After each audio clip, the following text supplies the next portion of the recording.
Shalom Uvracha, Chag Sameach Be'ezrat Hashem pour la fête de Hanouka. Mais j'aimerais d'abord et avant tout remercier cette merveilleuse équipe de Torah Box qui, Baruch Hashem, diffuse de la Torah à travers les réseaux qui permettent à beaucoup de gens, Baruch Hashem, de pouvoir se rapprocher de la Torah. Et si je fais cette comparaison, c'est parce qu'on peut dire qu'aujourd'hui, Torah Box est devenue une lumière. Baruch Hashem. Hashem evrechotam bechol ma'aseh yedehem kol asher nifnu yaskulu veyatzlichu. Aujourd'hui, l'occasion se présente à la veille de la fête de Hanouka de parler de cette merveilleuse fête qui, malgré tout, reste un tant soit peu ambiguë, dans le sens où on compare, comme le dit d'ailleurs le Ramchal, la fête de Hanouka à l'obscurité. Le deuxième verset de la Torah nous dit Bereshit bara Elokim et Hashem la'aretz, et voici que le deuxième verset nous dit Va'aretz haïta tohu vavo vechoshech al pnei tehom. Les sages nous disent Mazé tohu vavo. Tohu c'est la Babylonie, vavo c'est la Perse. Vechoshech, l'obscurité, eh bien c'est Yavan, c'est la Grèce. Al pnei tehom, sur la face du Tehom, qu'on appelle en français le Tehom, les abîmes. On parle ici donc de descendre vers les abîmes. On nous parle de la dernière galoute, la galoute de Édom, qui on sait quand elle a commencé, mais on ne sait pas exactement quand elle finira. Mais il faut savoir que l'obscurité dont nous parle l'histoire de la Grèce, alors juste un petit récapitulatif pour le peu de temps qui nous est donné, on est à la fin du deuxième temple, d'accord, à Yerushalayim Tibanev et Tikonen, à l'époque des Hashmonaïm, avec à sa tête Yochanan, Kohen Gadol, ses enfants, Yehuda et Hazar Bechoulé. Et les Grecs ont décidé, de par leur souveraineté couvrant pratiquement tout le globe de la terre, de s'en prendre à la pnimiout, c'est-à-dire de s'en prendre non pas à l'extériorité, au corps du juif, mais de s'en prendre à l'âme du juif. Ce qui est arrivé, bien entendu, c'est que, comme le symbolise le mazal du mois de Kislev, c'est le Keshet. On parle ici du Sagittaire. Et le Sagittaire est un symbole de celui qui sort à la guerre. Et pourquoi Dafka on sort à la guerre? Parce que les Chachamim nous disent que quand il s'agit de notre corps, quand il s'agit de nos vies, il faut prier, il faut demander à Hachem une intervention. Mais quand il s'agit, comme on le fit d'ailleurs à Purim, avec les 3 jours de jeûne demandés par Esther, même si ensuite on sortira en guerre, mais quand il s'agit de notre Torah, de notre spiritualité, du monde des 8 bougies représentées dans la fête de Hanouka, eh bien il faut savoir qu'il faut sortir en guerre, un tant soit peu comme ce Mazal qui, visant l'avenir avec sa flèche, montre que nous avons un objectif et que rien au monde ne doit, chas v'shalom, s'intercaler entre nous et la mission de retrouver la lumière du premier jour dans l'Olam Haba. Velachen, j'aimerais avec votre permission faire un petit récapitulatif sur ce que nous venons de dire en appelant la Grèce le Rocher, l'obscurité. C'est difficile d'admettre et de reconnaître que la Grèce, qui a apporté tellement à l'évolution humaine, et ce jusqu'à aujourd'hui, en 2017 de l'ère vulgaire, où la Grèce a apporté l'esthétique, la beauté, la philosophie, la démocratie, la science, les mathématiques, le sport. Istadion, on dit en hébreu, istadion est un mot grec. Comme vous le savez, il a été employé par le langage loazite israélien. Les jeux, la connaissance, les techniques de combat, la liste serait très très longue. Et bien entendu, pour finir avec le summum de ce qu'a apporté la Grèce, l'art. Imaginez un tout petit peu, chers amis, ce que serait l'humanité sans l'avancée de la Grèce et l'évolution qu'elle a apportée au monde. Imaginez un petit peu les pays européens, l'Occident sans démocratie. On tomberait dans une espèce de philosophie barbare, comme on l'eût connu avant que la Grèce ne fasse son apparition dans l'histoire. C'est pour cela qu'il faut comprendre que quand on parle d'obscurité, il y a 2 objectifs qui amènent l'obscurité dans la vie d'un homme. Il y a 2 choses qui l'amènent à cela. La première, c'est l'obscurité tachles, telle qu'on la connaît. Il y a l'obscurité parce qu'on n'y voit rien. Alors on avance et on se prend des meubles sur la route. On a mal, on fait des cris parce qu'on ne sait pas où on met les pieds. Je dirais même que psychologiquement, on a peur parce qu'on ne sait pas où on va. Et il y a une deuxième forme d'obscurité qui, elle, est une lumière. Vous avez déjà constaté que sur la route, quand vous êtes en train de rouler à plein phare, parce qu'il fait vraiment très nuit, vous avez besoin de voir, quand une personne en face de vous vous met aussi les pleins phares. Au niveau logique, on imagine que plein de lumière qui éclairait l'obscurité de nos routes nous éviterait l'accident. Et c'est exactement le contraire qui se passe. C'est-à-dire que quand la lumière n'est pas filtrée, qu'elle n'est pas à sa place, automatiquement, on est aveuglé par cette lumière. Parce que non seulement elle ne nous permet pas de voir la route, mais elle nous aveugle de voir le chemin qu'on devait emprunter. Et c'est exactement ce qu'a fait la Grèce. Le problème des Grecs et de la philosophie, je dirais pas de la folie, mais de la philosophie grecque, c'est que c'était une lumière aveuglante. Et non pas une obscurité telle que l'Égypte a été une obscurité pour nous, même Tetcharet Touma, mais pas du tout. Ici, on parle d'une lumière qui a été quelque chose de révolutionnaire pour toute l'humanité. Quelque chose qui a, de son côté aussi, été reconnu par les Chachamim dans le Talmud comme étant les Chachmei Atun. Ça veut dire que les sages du Talmud, non seulement n'ont pas dénigré les valeurs des Grecs, autant pour moi, mais de qui plus est, ont vu en la Grèce quelque chose d'extraordinaire. Comme on le sait, avec Gléarchos, qui fut un des élèves de Aristote, quand Aristote, selon la tradition, comme il le marquera plus tard dans ses livres, a rencontré Shimon HaTzadik, il est revenu émerveillé de par la science, le savoir et la sagesse de ce dernier grand de la Knesset Agdola qu'on appelait Shimon HaTzadik. Et qu'est-ce qu'il a dit? Il a demandé par la suite à ce qu'un Sefer Torah soit déposé dans la grande Sifriya, dans la grande bibliothèque d'Alexandrie, auprès des livres de Socrate, de Platon, enfin de tout ce qui s'en suivra de cette grande époque, estimant que, pour les Grecs, la Torah aussi était un phare, une science. Le problème de la Grèce, cher Jamy, en si peu de temps, c'est un peu compliqué pour moi, mais j'espère être clair, c'est que la Grèce, étant une évolution pour l'humanité, est devenue une lumière qui nous a aveuglés. Et donc, les Grecs ne comprenaient pas, alors qu'elles nous faisaient hommage de mettre un Sefer Torah près de leur livre à eux, reconnaître la chaleur du judaïsme, la valeur du judaïsme, eh bien, ils ont décidé de nous respecter, de nous honorer, de ne pas nous faire de mal. Seulement, quand les Juifs ont fait comprendre à la Grèce que nous n'étions pas une science, que nous n'étions pas une lumière ordinaire, et que nous n'étions pas non plus des pleins phares, mais que nous étions la lumière des sciences, alors les Grecs ne l'ont pas accepté. Ça veut dire qu'ils nous ont fait des pleins phares. Et donc, ils ont commencé à nous parler de notre Shabbat, ils ont commencé à nous parler de la Brit Mila, ils ont commencé à nous parler de Rosh Chodesh, qui est le point de la première mitzvah juive quand nous sortîmes à l'époque d'Égypte pour savoir quand est-ce que tomberaient nos fêtes. Vous n'êtes pas un peuple différent des autres. Vous n'êtes pas un peuple mieux que les autres. Et votre Torah, nous la reconnaissons, nous la respectons, à la condition d'aller pratiquer comme une religion, une espèce de pratique philosophique, mais pas quelque chose de plus divin que l'idéologie des Grecs. C'est pour ça que la philosophie grecque partait du point de l'infini. Si on regarde de Bibdichuta, on dirait en rigolant, en blague, les initiales de Aristote, Platon et Socrate, ça nous fait Éphèse. Le mot Éphèse veut dire pour nous que toute cette philosophie n'a mené à rien dans l'absolu, mais malgré tout, elle représente le rond, le cercle de l'éternité. Donc, pour les Grecs, vous l'avez bien compris, quand ils voyaient on pourrait dire un Français plus ou moins savant, ou un Anglais plus ou moins prix Nobel de je ne sais pas quoi, pour eux, il était digne d'être un Grec. Tout venait de la Grèce.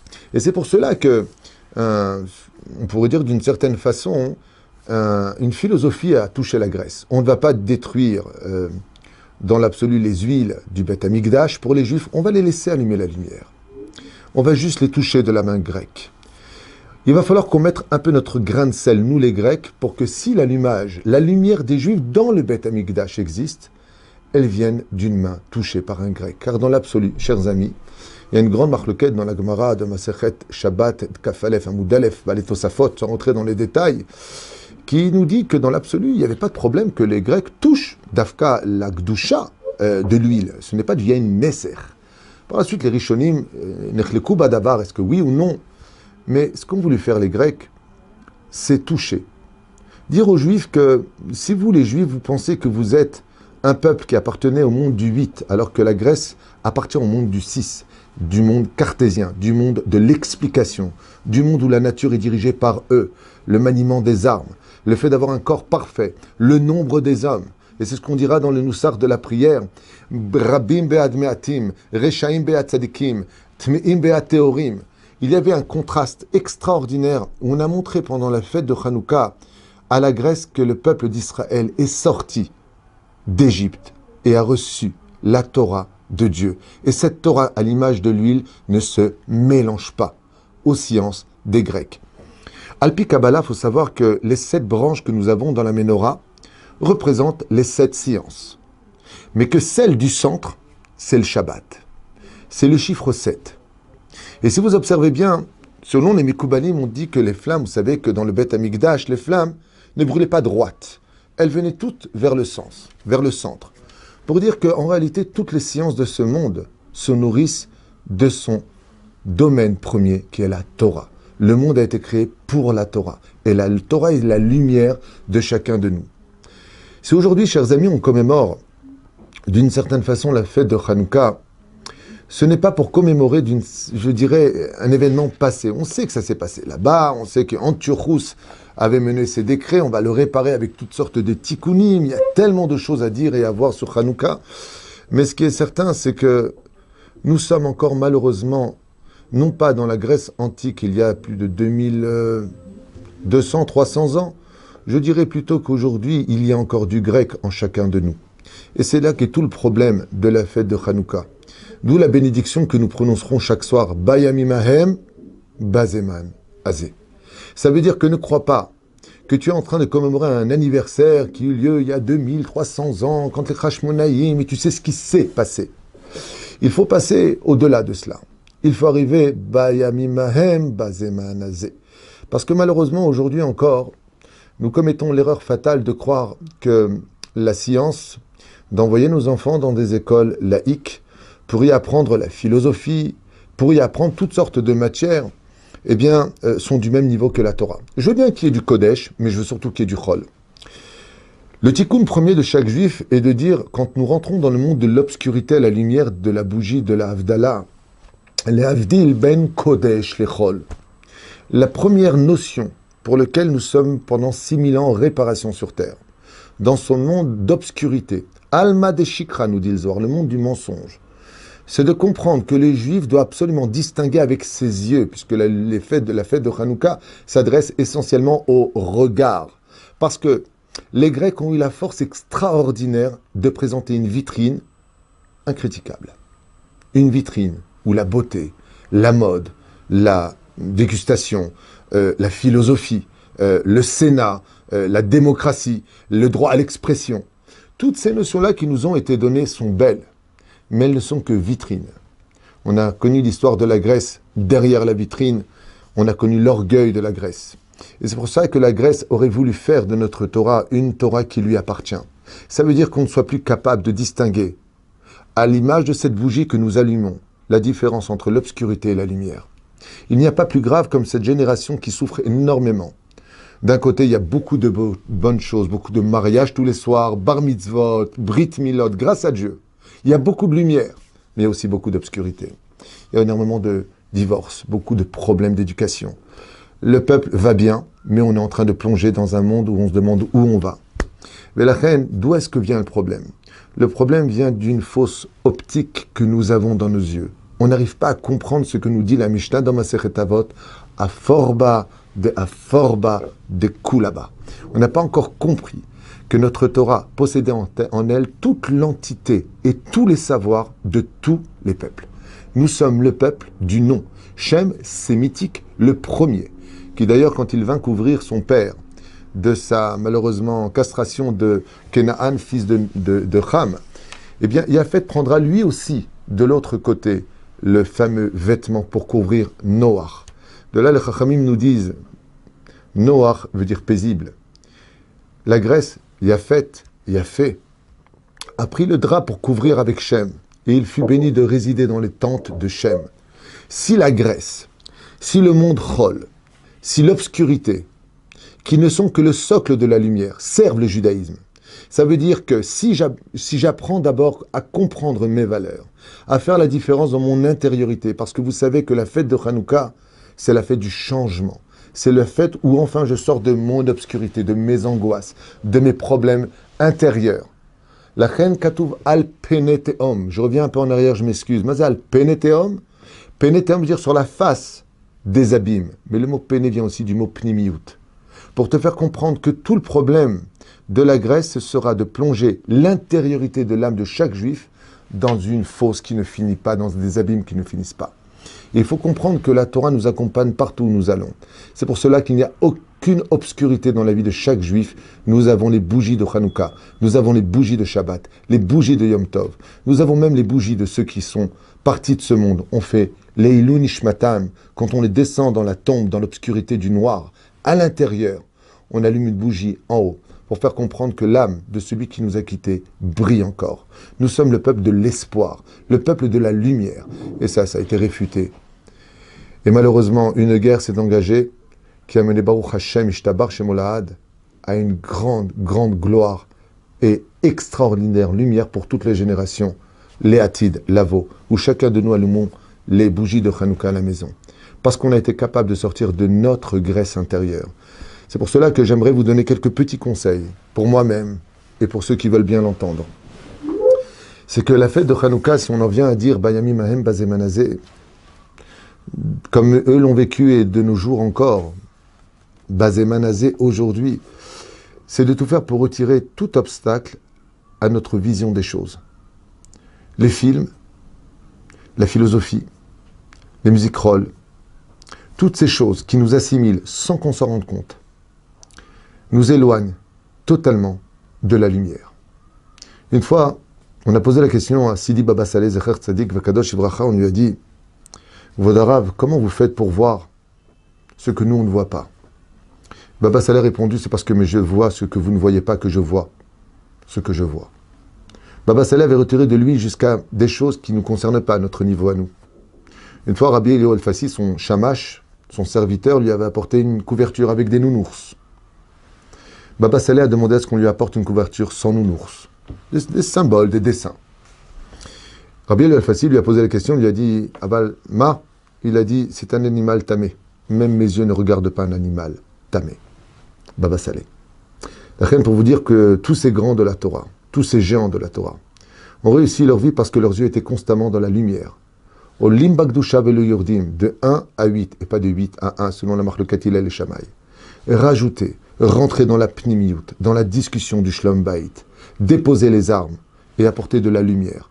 Car comme vous le savez, Davka, la fête de Hanouka, qui est une fête à attrait un tant soit peu philosophique, il faut ne jamais oublier qu'on ne peut pas renvoyer l'obscurité par des coups de bâton, mais par des jets de lumière. C'est-à-dire remettre de la lumière dans nos vies. Essayer de comprendre que tout ce qui ne touche pas au judaïsme est grec. Regardez un petit peu les dégâts, et je finirai juste avec ça, des téléphones portables. Combien on passe de temps dessus? Combien, au lieu d'avoir des discussions avec nos épouses, avec nos enfants, on passe nos vies dans l'obscurité, de choses qui nous aveuglent complètement du temps précieux qui vient de passer, pour lequel on aurait pu construire un peu plus d'études avec nos enfants, un peu plus de discussions avec nos épouses, à savoir ce qui va de ce qui ne va pas, qu'est-ce qu'on doit arranger, qu'est-ce qu'on doit faire, qu'est-ce qu'on doit éclairer dans l'obscurité de nos disputes. Et c'est ça, refêter Hanouka. Ce n'est pas une cérémonie religieuse où on vient allumer des bougies comme tous les ans, le 26, le 25 du mois de Kislev, le 26, excusez-moi, c'est le mariage de mon fils, c'est une lumière aussi. Le 25 du mois de Kislev, Be'ezrat Hashem, c'est la fête du renouvellement de l'intériorité. Quand on viendra allumer ces bougies, Be'ezrat Hashem, eh bien on viendra allumer les bougies de notre âme. Il ne faut pas que ce soit une bougie extérieure, parce que le combat n'était pas un combat d'extériorité, mais d'intériorité. L'obscurantisme de la Grèce a voulu nous assimiler à une égalité. Comme vous avez Aleph, Bet, Gimel, nous avons Alpha, Beta, Gamma. Comme le Maran Shulchan Aruch Pasak, qu'un Sefer Torah qui serait écrit en yévanite, oui, soit aussi kasher qu'un Sefer Torah, qui serait écrit en hébreu, chose qui est quand même choquante. Alors, ce qu'il faut comprendre et retenir, c'est juste que nous devons arriver, Bezrat Hashem, à la fête de Hanouka, de voir et de vivre cet événement extraordinaire. Le Avdil ben Kodesh lechol, ou ben Or lachoshech, ou ben Israël Amim, ou ben Yom HaShivei le Sheshet Yemei Amaaseh. Si on est capable de faire la différence dans la première obscurité du regard de Ève qui se posa sur l'arbre de la connaissance du bien et du mal, où leurs yeux s'écarquillèrent et ils tombèrent dans la connaissance du bien et du mal. Sachez que jusqu'à aujourd'hui, la lumière des 6000 ans de réparation sera justement de remettre de la lumière entre la différence des deux, car nous sommes dans le monde du tikkun et pas avant la faute. La reine, je vous souhaite à tous et à moi-même, Be'ezrat Hashem, et à chaque juif dans le monde entier, à l'image du Rabbi de Lubavitch, de Rabbi Nachman de Breslev, de Maran Arav Kook, de notre maître le Rav Ovadia Yosef Zatzal, Be'ezrat Hashem, de remettre de la lumière dans notre étude et de savoir que nous devons donner d'abord priorité à cette flamme qui vit en nous pour le monde futur. Chiffre 8, que rien ne doit être un obstacle et que chacun de nous devons emmener nos enfants au Talmud Torah, eux-mêmes enveloppés du talit et en train de chercher le miel de la douceur de la Torah, des coups là-bas. Le jour Bezrat Hashem, on aura compris que notre Torah est la plus belle des lumières, alors on aura réellement, même de nos jours, conquis et vaincu les Yevanim. Kol Tov.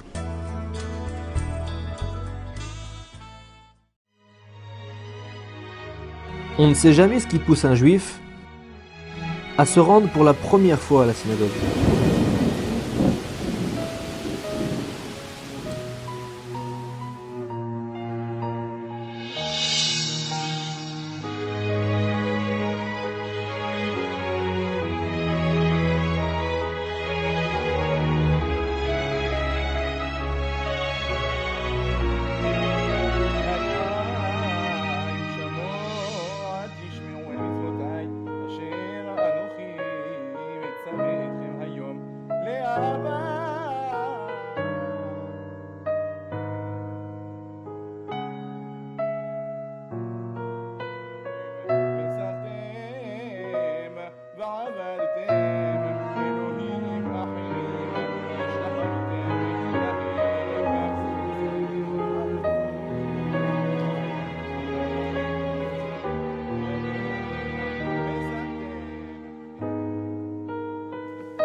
Pardonnez-moi, mais c'est ma place.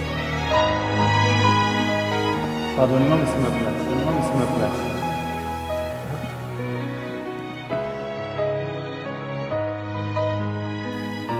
C'est sa place. Hein?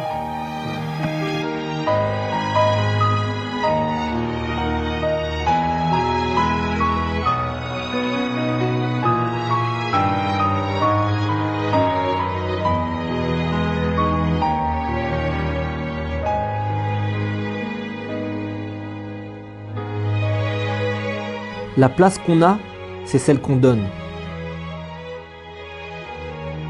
Rien ne peut justifier de faire honte à l'autre. Une parole peut éloigner une génération entière de la Torah.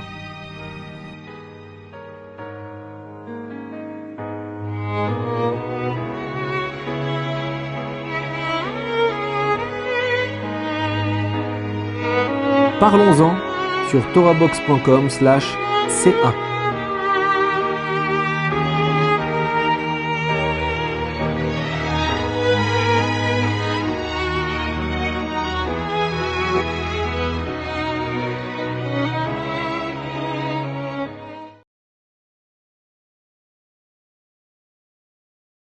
ברשות מוריי ורבותיי, קהל קדוש השומעים, שמעליהם יחיו, הפרשה שלנו מקץ. וישב ומקץ קשורים וכרוכים בחנוכה. השנה שניהם כלולים בתוך חנוכה. שבת שעברה, שהיא הראשונה, מוצאי שבת היה חנוכה, קראנו וישב, והשבת הזאת אנחנו קוראים מקץ. הסיפור שקושר את שתי הפרשיות הוא מכירתו של יוסף. יוסף נמכר על ידי אחיו, ואחרי כמה תלאות נפל בניסיון הגדול שהוא עבר בימי חייו.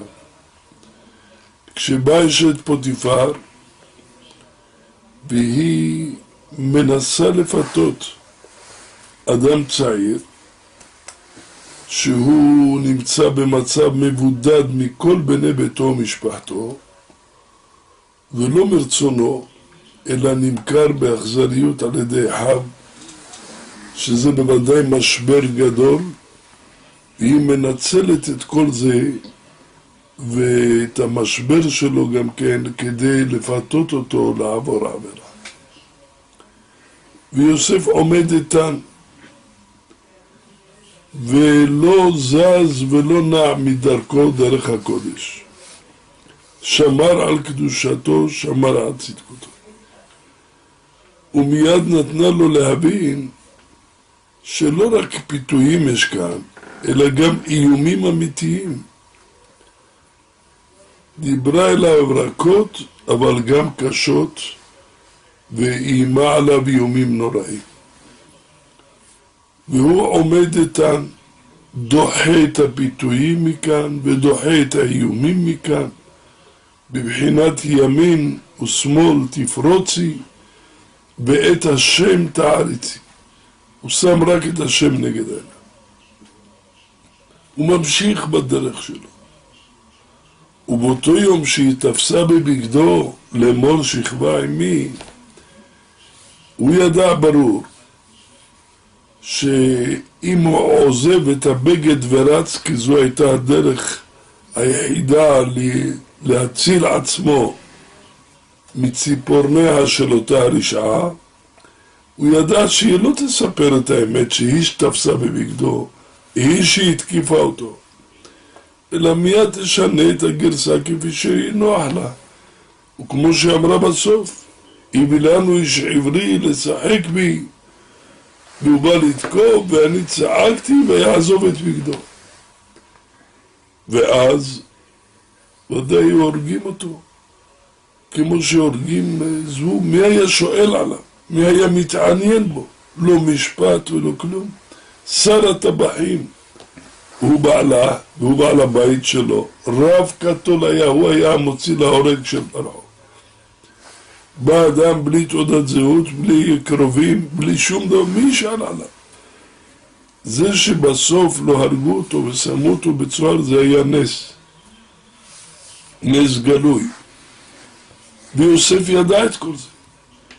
ומצד אחד ראה את כל הפיתויים, ומאידך ראה הסכנה המוחשית העומדת מול עיניו. ודחה את הכל, ורק דמות אחת הצטיירה לפניו. דמות דיוקנו של יעקב אבינו עליו השלום. היא שעמדה לו מול העיניים. וזרק את הכל ורץ וינוס החוצה. גם החשמונאים הקדושים, כשהיוונים באו לארץ, בנו שווקים, אומרת הגמרא, בנו מרחצאות, בנו קשרים, בנו גם מקומות למשחקים, והמציאו משחקים, והם היו חכמים ידועים, וניסו למשוך את ליבם של הצעירים לתרבות היוונית הידועה לשמצה, כדי שיעזבו את התורה והתנתקו מהיהדות. ורבים בעוונות נפלו ברשת הזאת. החשמונאים עמדו איתנים שלא להתפתות ולא להתרצות, אלא להמשיך בקדושת עם ישראל, בקדושת המקום, בקדושת המקדש. וכשראו היוונים שהפיתויים לא מספיק הועילו להם, גזרו גזרות. שמי שילמד תורה יהרג, מי שיעשה מילה יהרג, מי שיעשה חודש. באו והרגו, הרגו הרבה מהיהודים. וגם החשמונאים עמדו באותו מצב של יוסף הצדיק. פיתויים מחד גיסא, וסכנות מוחשיות אמיתיות מאידך גיסא. והם, גם הם היו צריכים להיות חזקים מאוד מאוד, כדי לא להתפעל מהפיתויים ולא להתפעד מן הסכנות והאיומים. וכמו שליוסף עמדה דמות דיוקנו של יעקב אביו, ובזה עלה ונתעלה והתגבר על כל רגשותיו, לפניהם עמדה אותה הדמות של יוסף הצדיק. איך שהוא עמד איתן כשהיה עומד בדד, את זה ציירו לנגד עיניהם. והצליחו לדחות את הכל, ועל ידי העמידה האיתנה הזאת ניתן לנו החג הקדוש הזה של הלל והודיה לשם יתברך, להודות ולהלל. ולפרסם את ניסיו, אותותיו ומופתיו בכל רחבי העולם. ומאז עם ישראל מדליק את הנרות, ומאז עם ישראל לא מפסיק להודות, וקרנם של ישראל עלתה, ונתעלתה על ידי העמידה איתנה של החשמונאים שמשכה סייעתא דשמיא הגדולה, עד שניתנו עם גדול, עצום ורב, בידי קומץ של אנשים חלשים שלא ניסו מלחמות ולא התאמנו עליהם, והצליחו להושיע את ישראל. ואנחנו ליה עינינו בתפילה שכשם שעשה ניסים לאבותינו בימים ההם, יעשה לנו ניסים ונפלאות לעיני כל העמים, במהרה בימינו, אמן ואמן.